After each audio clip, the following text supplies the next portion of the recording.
Hello and welcome to the first video of our beginner chess course.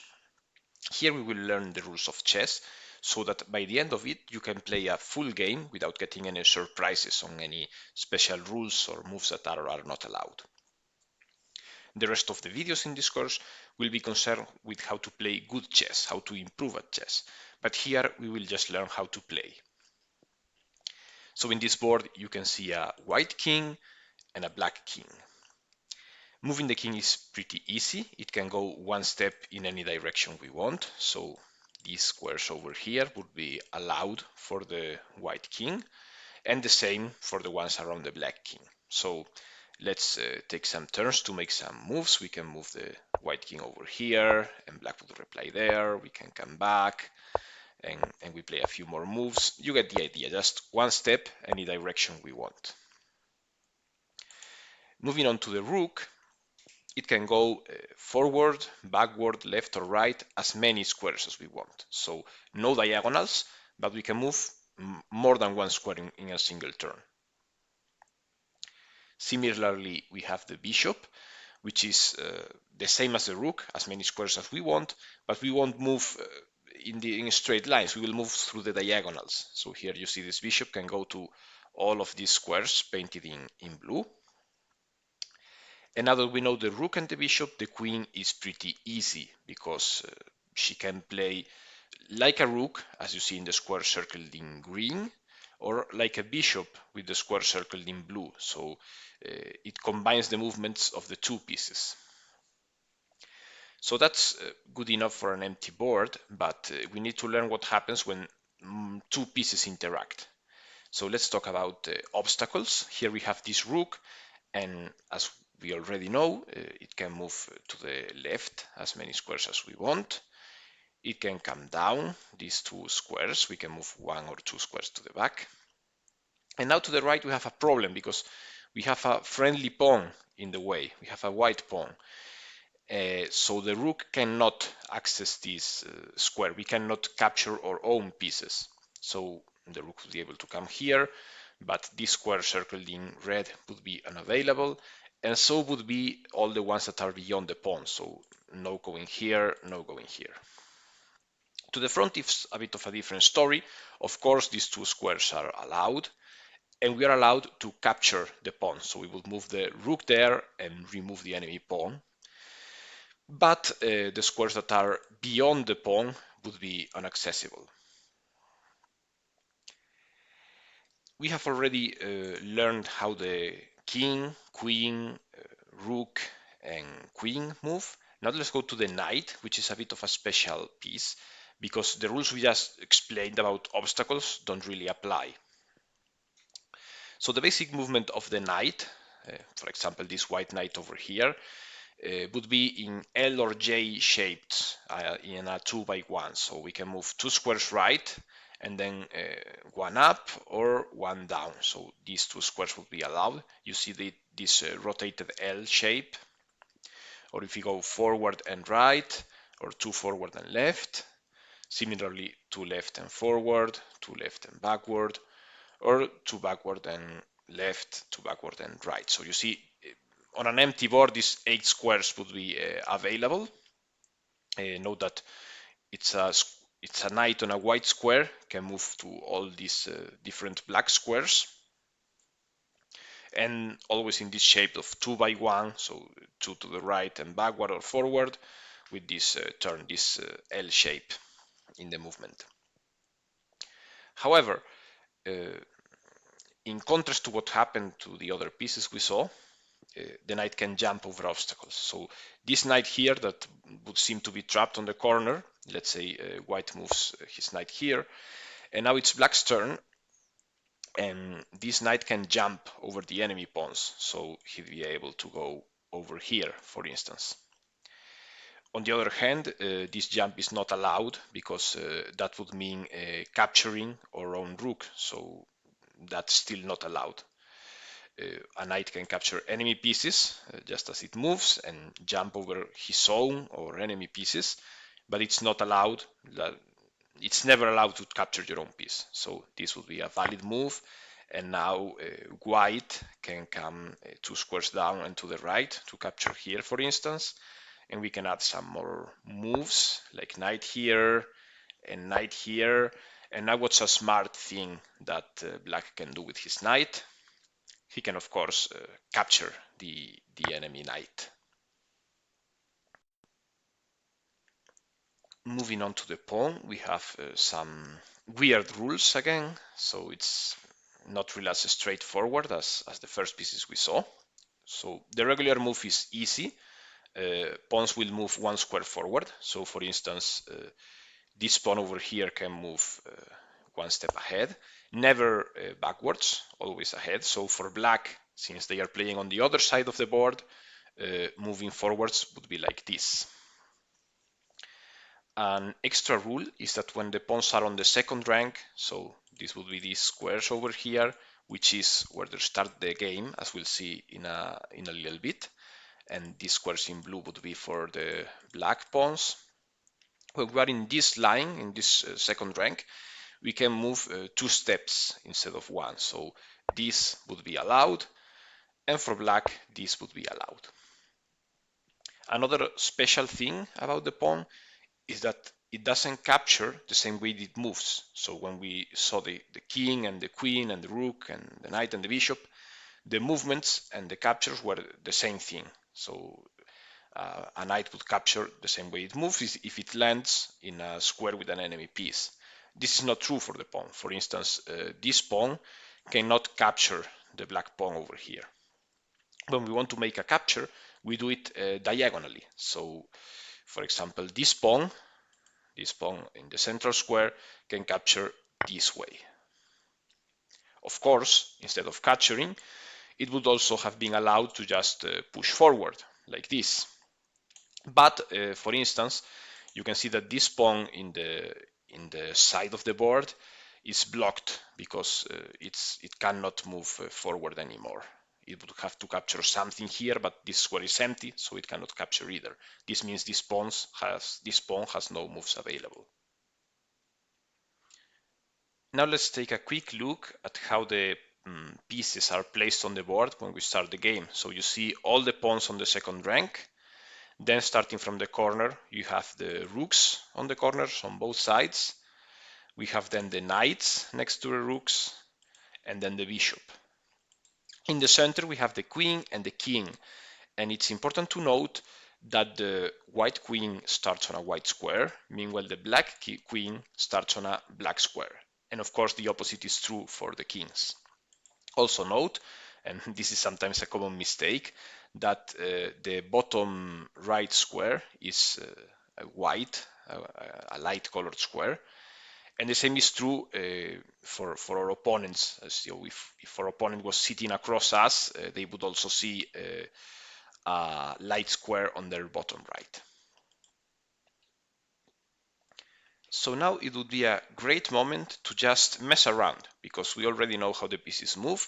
So in the description of this video, you have some links to different drills you can try. And you also have a link to the Lichess analysis board tool where you can just mess around a bit with the pieces. So try to play different moves on a board and just try to see if you remember correctly all the moves we just learned. So maybe you can pick a pawn and see, oh, can it move 2 squares or not? Do I remember right? And then just play some moves. Just see that you understood what we just talked about. And then we can move on to, well, what's the actual goal of the game? How do we actually play and win? Because we just know the elements, the pieces, but now we need to understand what the actual game is. What are we trying to do? If you are doing this with your kid or partner or sibling or whoever, you can maybe try some games already, like placing some pawns on the board and some pieces and trying to reach the other side of the board with a pawn, for instance. That would be a game you can play. But otherwise, once you are familiar with this, we can move on to the next topic. So let's now talk about checks, which is a key element of the game. So we talk about a check when a king is attacked by an enemy piece. For instance, here you can see that the black rook, if it was black's turn, would be able to capture the white king. So now if it's white's turn instead, we need to do something to stop the threat. So you may consider, for instance, running away with the king. This would be a valid move. We could also, for instance, let's see if you can think of other ideas. How can we stop this threat? So for instance, we can capture the rook with our bishop, and this would stop the threat, right? Now our king is no longer attacked. Or we can also place a piece in between. So you see this line of attack from the rook. Maybe there's a piece we can put in between the line to stop, to block the attack. And in this case, we can think of putting our knight in the way. And now we are free from the threat. However, if we just don't realize, or for whatever reason don't remove our king from the threat, this will be an illegal move. So for instance, if we try to move the bishop here, you'll see that, well, the Lichess won't even let me do the move, but it would be considered an illegal move. That's not allowed to leave your own king in check. The same would be true if we try to run away backwards or forwards, where we are still being attacked by the enemy rook. We will have to play instead some other legal move, like the ones we saw, taking the rook or running away or blocking the check. And this puts us in a position where we can finally talk about the real objective of the game, which is to deliver a checkmate to the opponent. A checkmate occurs when a king is in check, like here. You can see the black queen is attacking the white king. And we can try to think like before. What can we do to stop the threat? Well, it happens that we cannot take the queen because, well, only our king is left on the board and no other piece can take the queen, or our king is too far away. It only moves one square at a time. So no hopes of taking the queen. Also, no hopes of blocking because the king is all by himself. Who's gonna block? If we had another piece, we could think of that, but that's not an option. And finally, can we run away? Well, if we move here, the queen is still attacking us, right? We can point a blue arrow in this direction. So the same is true if we move the other way. These two moves are not an option. Then what happens if we try to go to the next rank? So we can go here, we can go there. Let's go forward or diagonally to either of these squares. Well, that wouldn't be allowed either, because then the enemy king, we can see the enemy king is also controlling these three squares. So we cannot place our own king in any of the squares it could potentially move to. So this means the game is over, black wins the game, because we are in checkmate. We are in check and we have no way to stop the threat. We should also talk about a beginner's trap that makes many players draw many games that would be otherwise won, and this is stalemate. So in a stalemate, we have a situation where, just as in checkmate, there are no legal moves available, but there is no check. So here in this position, you can see that the white king cannot move here, it cannot move there, it cannot move there. None of these moves is allowed because no matter where we go, the enemy queen would capture. However, if you notice, the white king isn't in check really, because no piece is attacking it right now. You can see the movements of the queen. It covers all of these squares and of course in the other directions. But right now, you see none of these arrows is attacking the enemy king. So this is what we call a stalemate, and it wouldn't be a win for black, it would be just a draw. It's not considered a proper win in chess. All right, so now that you know what the basic movements and what the objective is, now we can just play some games. Try it. If you have a friend around, just play with your friend or play on the internet, on Lichess, which is the site I'm using to record these videos, or on any other site you want.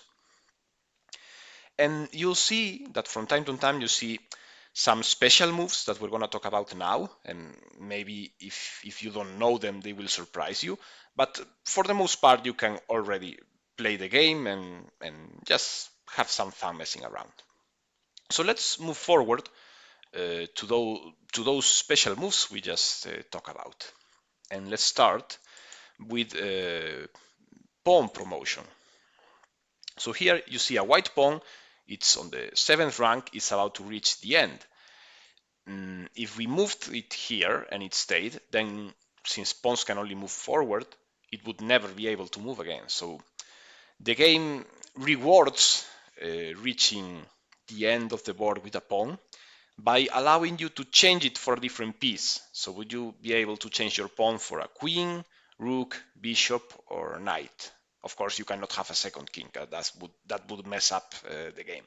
But let's say, for instance, and it's the most common thing to do, to change your pawn into a queen. And that happens, well, anytime we reach the end of the board, we can get any piece. And sometimes there's a bit of confusion that you can only promote into pieces that have already been captured. That's not true. You can have maybe 3 queens on the board at the same time. That's not an issue. That's perfectly allowed. Moving forward to another special move, which is castling. And this is indeed quite special. Someone who doesn't know about it would think the opponent is cheating or something, because it's the only move where we can move 2 pieces at the same time, and where the king moves 2 squares in one move. So it really seems made up, but it will make sense in a bit. So here we have white. We see that we have a king lying here, and there are all empty squares until we hit the rook. So this is what we're going to do. We're going to move the king 2 squares to the right, and the rook is going to come out on the other side, so like this. We can also do it the other way. We can do it in this direction. So let's move the king 2 squares, and you'll see that the board automatically puts the rook on the other side, so like this. Now we can do the same as black, of course. So we can do here, or we can also do the other way. I know it's a bit messy and hard to get your head around the first time, but it will come natural soon enough. Maybe you even accidentally come to it if you were playing around with the analysis board or some games here on the site. Don't worry. Soon enough you'll learn how to do it regularly, because it's a powerful move in chess.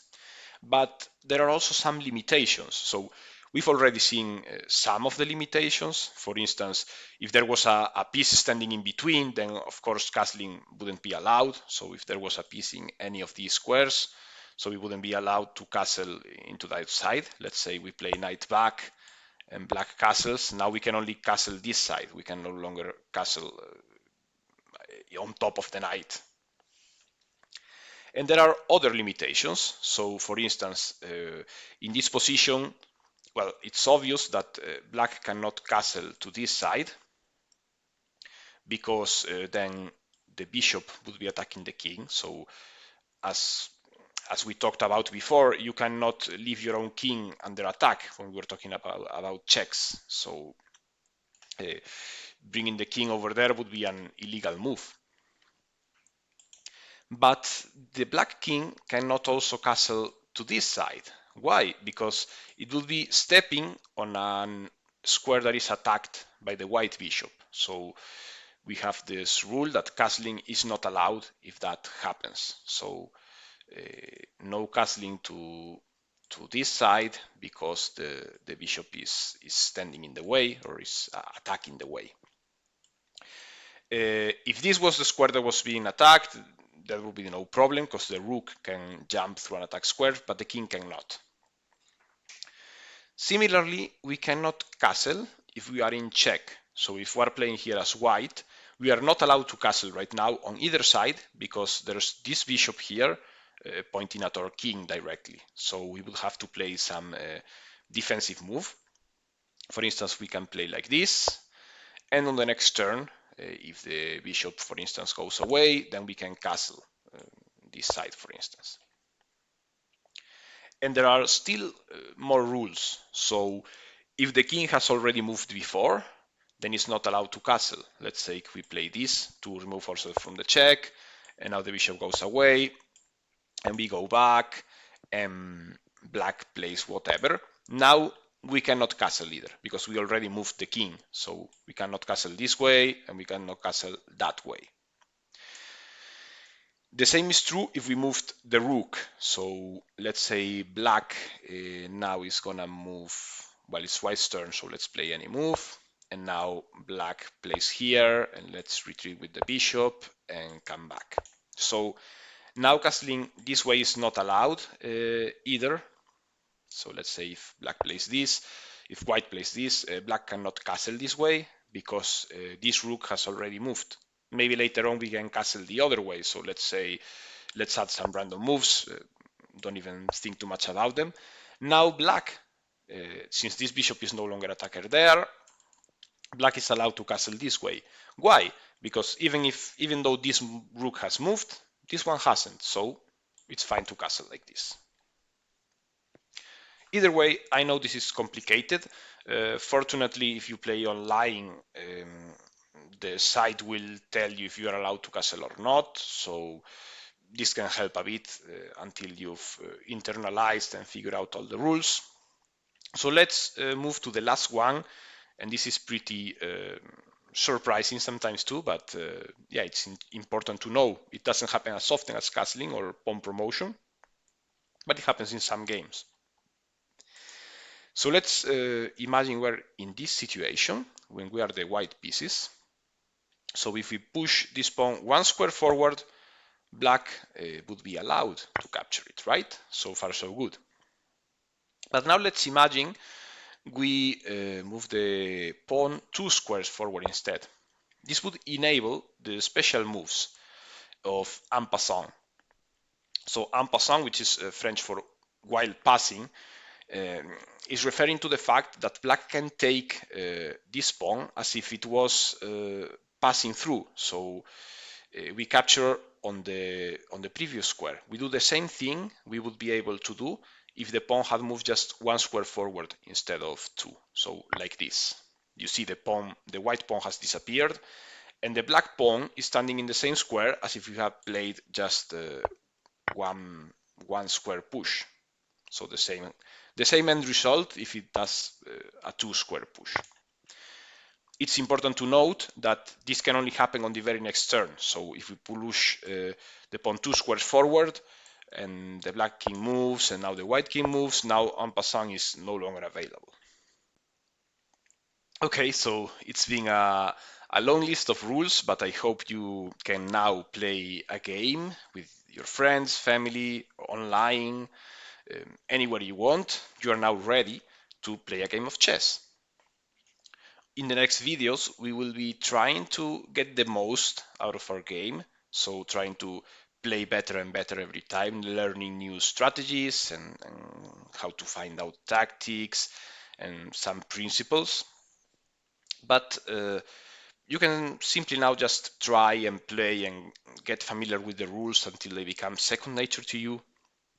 So this means that practice is really important with those things. Chess is a very complicated game, even though the rules are more or less simple and accessible. We've already gone through everything you could ever need to go through. But I insist, let's keep practicing. You have in the description box all the links that you can use and need. So some drills for the movement of the pieces, sites to play and to explore and to mess around with the pieces. So I hope you find them helpful, and I hope we see each other on the next video when we will learn some basic endgame mating patterns.